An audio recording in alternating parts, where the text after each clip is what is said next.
So I think right now, everyone who's in quarantine is spending a lot of time with their significant others or their family or whoever you're bunkered in there with.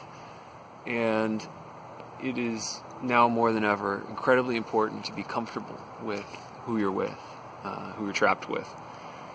And I was pondering this just a little bit, and I started to think about how can you find out, how can you really know that the person you're with, your partner, is the right one for you. And this got me thinking to my very first date I had with Susan. We'd met online, and our first date occurred kind of under auspicious circumstances. We were supposed to go out on a Saturday night, and Susan had canceled kind of last minute.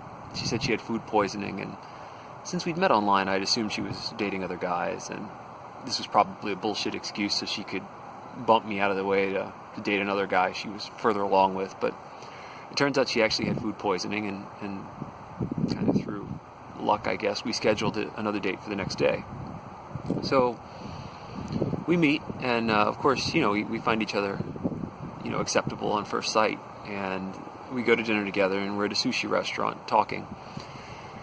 And I'm learning a little bit about her and her about me, and the conversation goes unpredictably, and we wind up talking about childhood crushes. And Susan reveals to me that her biggest childhood crush was Jonathan Brandis, the kid from seaQuest, and he did the movie Sidekicks. You probably haven't seen him in anything recently, because he committed suicide not too long after that. And as we're sitting there, I realized that her childhood crush had killed himself, and I'm wondering if this is first date information I should be breaking out.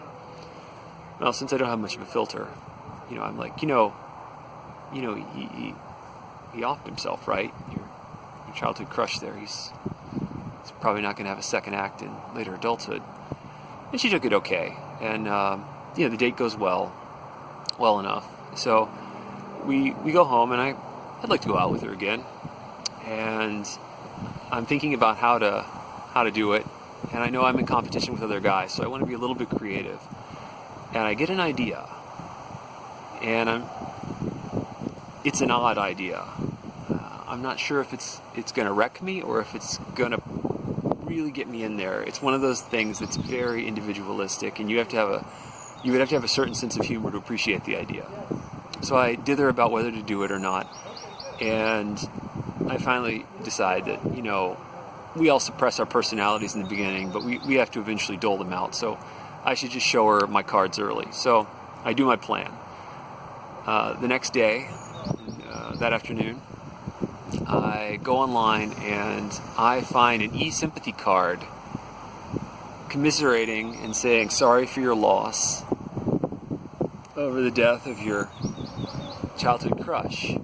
Sorry he hung himself or something, I wrote on the inside. And I knew that this would either get me no contact ever again, or she would find it amusing and we would have a nice second date. And fortunately, we had that nice second date, and 13 years later, knock on wood, we're still going.